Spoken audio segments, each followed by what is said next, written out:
Back in the day, it could be said that education was not as much of a priority as it is today. This meant skilled jobs and affordable school. But has college today become the high school of yesterday? Today on The Conservative Reply, let's talk supply, demand, and degree inflation.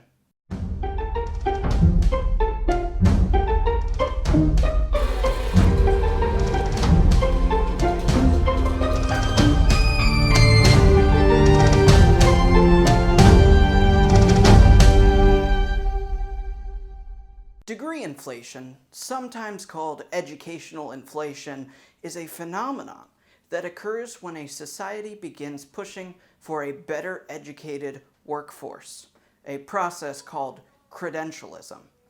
Starting way back with the Compulsory Attendance Act of 1852 enacted in the state of Massachusetts, the idea that all children should be guaranteed and indeed forced to go to school took root.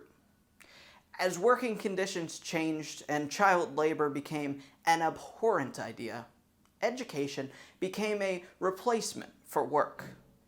There is no doubt that an educated society is one with more tools with which to build progress. Fast forward to now. It is widely accepted that children must attend school and that the government must provide these schools. High school graduation is the standard. All persons entering the job market are asked for their diploma. Most businesses won't even consider hiring someone who did not graduate high school. So why are the prices of higher education skyrocketing? As our society grows and evolves, credentialism has also grown. The workforce has placed more and more emphasis on how educated a person is. More education allows for more competition. This competition is wonderful in some respects, as it allows companies to choose the most qualified workers based on more than the degree they have in their hand. But as supply and demand dictates, as more people demand education, the price for that product goes up.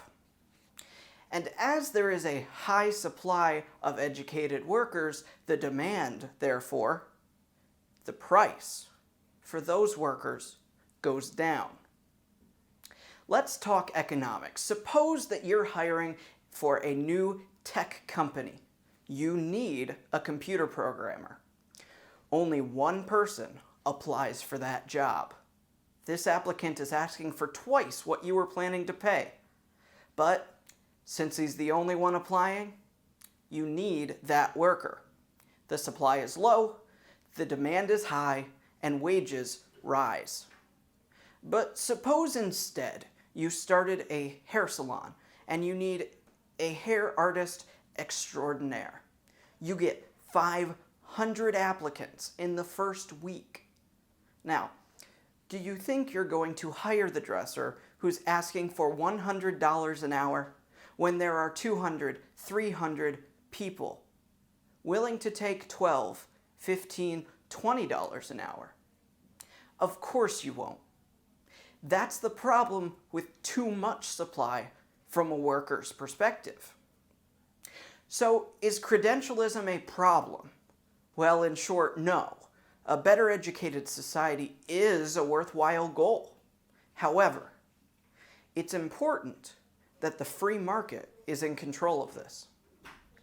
See, the problem arises when big government politicians and their extremely wealthy union backers get involved.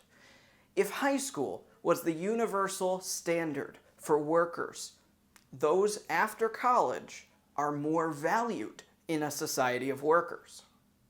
But raise the bar on what is universal, and the value of everyone's degree goes back down. This will drive down wages and force workers to return to school in an effort to increase their value as a worker. That is what liberal socialist politicians in Washington are trying to do to your jobs. President Obama has launched a campaign looking for support for his plan to give away free, taxpayers take note of the quotes, free community college to everyone. President Obama wants to artificially credentialize the society. He would raise the bar on what is the base level of education, while increasing dramatically the supply of workers on that level. Simply put, everyone would have your degree. You are no longer special. Supply goes up, wages go down. But there's another problem. What happens when everyone begins going to schools of higher education? Well, then the demand for education goes up, which means the price goes up as well. That's what we've seen happen already. With more people going to school, the prices rise right along with the enrollment numbers. But this is a free market, you say. How are the prices so high? Because people and President Obama are going to pay for it. You see, credential-ism is a benefit of a modern society. But then the price goes up. Some can't afford it, which would, in a free market, keep the prices from going higher. Without demand, the prices go down. But wait just a second, says Democrats like Obama or Bernie Sanders. What if we, as the government, paid for the school? Education is a right, is it not?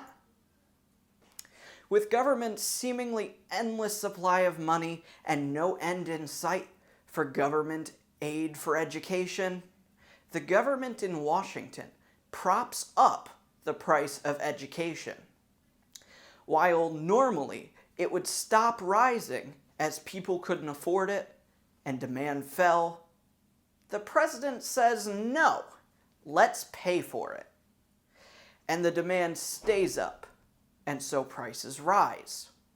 And the president pays for it, and the demand stays up, and prices rise. I think you see my point. Degree inflation is exactly what will happen should more and more levels of education continue to be dictated by bureaucrats, instead of the free market. The price for college goes up and is held there by these detrimental socialist policies. The demand for workers doesn't rise as fast as the numbers of new workers, which means wages go down and unemployment goes up. So go ahead, vote for the free community college that Obama is offering you. Vote for the free education that Bernie Sanders is promising.